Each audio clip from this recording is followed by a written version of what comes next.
안녕하십니까. 기능의학으로 환자를 치료하는 의사 닥터덕입니다. 오늘 여러분께 소개시켜 드릴 내용은 맨발 걷기의 장점에 대한 얘기를 좀 말씀드릴 거예요. 우리가 생활하면서 맨발로 땅을 딛고 생활하시는 분이 과연 몇 분이나 계실지 생각해 보시면은 억지로 내가 그런 노력을 하지 않으시면은 거의 없다고 생각하거든요. 저도 아침에 출근할 때 신발 신고 출근해서 병원에 와서 진료 준비하고 끝나고 운동할 때 가면은 운동화를 또 갈아 신고 건물에서 이제 운동하는 거니까, 그러니까 거의 땅을 밟을 일이 없잖아요. 근데 내가 강의 요청에 와서 강의를 준비하면서 자료를 찾아보고 하다 보니까 너무나 좋은 이득이 있을 것 같은데, 저도 좀 여유가 생기고 은퇴하게 된다면은 꼭 하루도 안 빠지고 하고 싶은 게 맨발 걷기인 것 같아서 강의하러 가기 전에 제가 준비했던 내용을 좀 정리를 해서 말씀드릴까 합니다.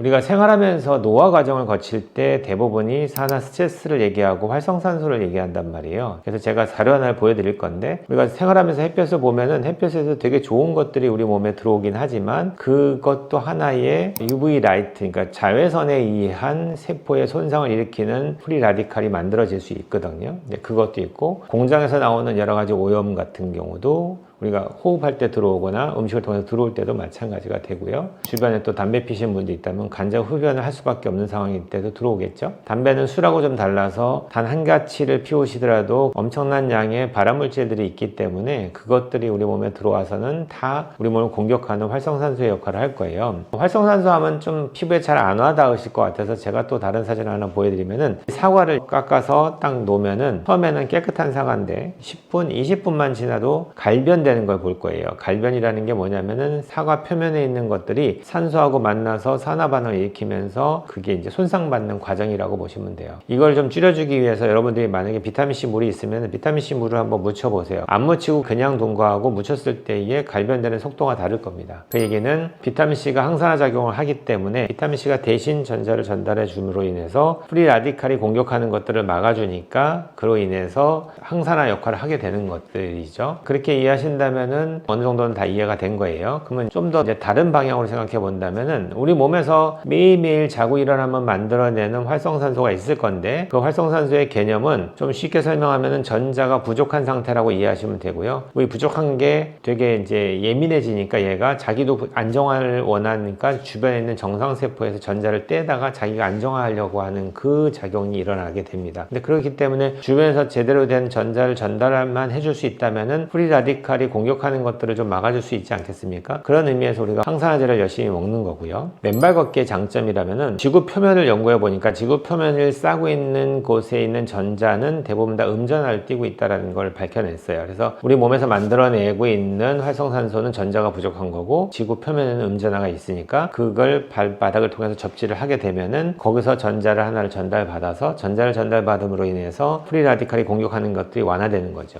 그렇게 된다면은 아무래도 땅을 접지하지 않고서 생활하시는 분에 비해서는 훨씬 더 매일매일 만들어내는 활성산소의 공격에서 조금은 좀 자유로워질 수 있지 않을까, 그런 개념이 포함됩니다. 그래서 연세 드시고 좀 여유가 있고, 여유가 있으니까 가능하죠. 저도 어떻게 보면 여유가 없는 삶을 사는 거예요. 아침에 6시에 일어나서 출근해서 6시에 퇴근할 때까지 병원에서 환자 보면서 열심히 노력을 하고, 낮에는 운동을 하지만 집에 가서 좀 피곤하니까 쉬면서 생활하게 되는데, 그러다 보니까 마음만 먹으면 할 수 있지만 그게 쉽지가 않은 것 같아요. 마음 먹기가. 근데 이거의 장점을 제대로 이해한다면은 여러분이 삶 속에서 빨리 적용하는 것도 좋을 것 같다는 생각이 들고요. 두 번째는 어떤 의미냐면은, 자율신경계 중에서 사회생활을 하면서 여러 가지 이제 대인관계를 하면서 만들어내는 그 모든 게 어떻게 보면 교감을 올리는 스트레스풀한 상태잖아요. 근데 우리는 부교감을 이용을 해서 우리 몸을 피지올로지를 돌려야 되니까 부교감 신경을 좀 활성화시키는 방법이 중요하다. 우리가 검사상에서 부교감 신경이 올라간 거는 부교감이 올라간 게 아니라고 저는 계속 강조하는데, 질문을 다시는 분이 있어서 다시 한번 말씀드리지만, 부교감이 올라간 게 아니라 교감이 떨어진 겁니다. 교감이 떨어지다 보니까 그로 인해서 시소처럼 부교감이 올라간 것처럼 표시하는 것 뿐이고요. 실제로 생활하면서 부교감이 하는 기능을 이해하신다면은 그렇게 부교감이 항진될 만한 그런 상황이 어떤 특별한 질환을 빼고는 있기가 쉽지 않아요. 평범하게 제일 많이 보는 거는 교감신경의 항진이고요. 그게 버티다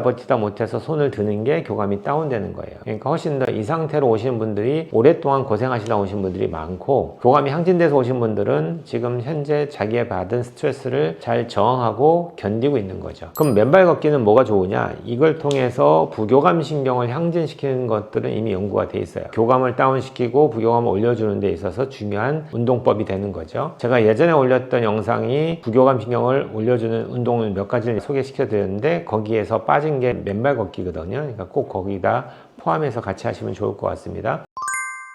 또 다른 거는 이제 면역인데요. 실제로 연구를 해보니까 맨발을 걷고 났을 때 백혈구의 면역과 NK세포라고 얘기하는 자연 사면세포라고 있잖아요. 이게 항암작용을 일으키는 가장 중요한 세포인데, 이 두 가지 세포의 기능이 향상된 걸로 조사가 됐어요. 그러니까 이게 얼마나 중요합니까? 그래서 그 두 가지 목적과 그 다음으로는 뇌 자극을 위해서 필요한 운동이다. 제가 이렇게 교육을 하는데, 그거는 이빨하고도 관련이 많아요. 우리가 연구를 해보니까 임플란트를 하신 노인분들과 하지 않은 노인분들을 추적 관찰을 해봤더니 임플란트를 하신 노인분들이 훨씬 치매가 빨리 오는 거예요. 연구를 해보니까 치아 말단에 있는 그 신경 자극이 우리가 씹을 때마다 그 자극이 뇌로 전달되는 겁니다. 근데 이 뿌리를 다 뜯어내고 새로운 걸 심었으니까 거기에는 신경이 연결된 게 하나도 없잖아요. 그러니까 씹더라도 어떤 느낌인지 저는 임플란트 안 해봐서 모르겠지만 아마도 그냥 아무 느낌이 없이 그냥 턱만 움직이는 느낌일 수 있을 것 같아요. 자극이 안 가니까. 그게 뇌로 계속 자극을 주게 되면 치매 확률이 떨어지는데, 만약에 임플란트 하신 거는 되돌릴 방법이 없잖아요.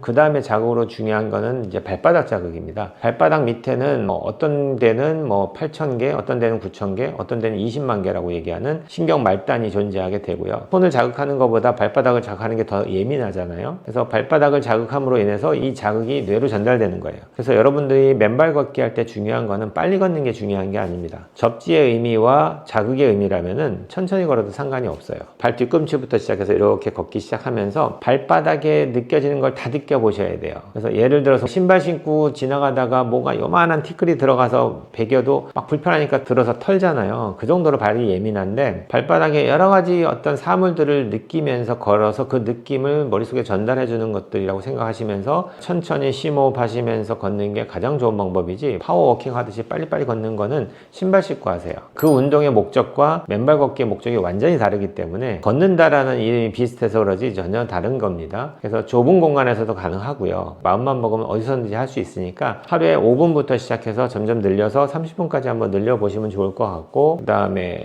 주변 환경이 다 다르잖아요. 바닷가에 산다. 그럼 모래길을 걸을 수도 있겠죠. 근데 이거는 제일 초보적인 수준이고, 제가 말했던 모든 그 자료를 다 종합한다면은 여러 개의 자극을 주는 게 좋지 않겠습니까? 부드러운 자극으로 계속해서 똑같은 자극을 주는 것보다, 자극이라는 게 이런 자극도 주고 저런 자극도 주고 여러 가지 자극을 줘서 뇌에 전달하는 게 좋잖아요. 그러니까 여러분들이 맨발을 걸을 때 바닥에 여러 가지 균들도 많을 거고, 또 상처가 나면 감염될 수도 있고 이런 걱정을 많이 하실 것 같아요. 그럴 때 여러 가지 이제 다른 방법들도 있어요. 요즘에 나온 것 중에서는 접지 양말이라는 게 나와서 발바닥에 구멍을 뚫어가지고 땅에 닿이게끔 하면서 양말 신고 걸으면은 이물질이 피부에 닿이거나 상처 나는 걸 예방할 수 있지 않느냐, 이런 얘기를 하는 거죠. 참고는 하시되, 저라면은 빨리 걷는 게 아닌 다음에는 발을 잘 유심히 보면서 바닥을 보면서 내가 걸을 때를 다 확인하면서 걷는 거라면은 큰 문제가 안 된다고 저는 생각합니다. 오히려 모래사장 이런 데는 안 보이고 안에 파묻혀 있는 게 안 보이잖아요. 그럼 그럴 때 바닥에 유리가 있는데 모르고 밟으면 찔릴 수 있죠. 그런 거보다는 차라리 땅바닥이라든지 또는 이제 황토길이나 이런 거는 단단하기 때문에 눈에 뭐가 떨어진 게 보이니까 그걸 보면서 천천히 걸으시면 될 것 같습니다. 그래서 걸을 때는 디디면서 발가락마다 다 힘을 줘보시고,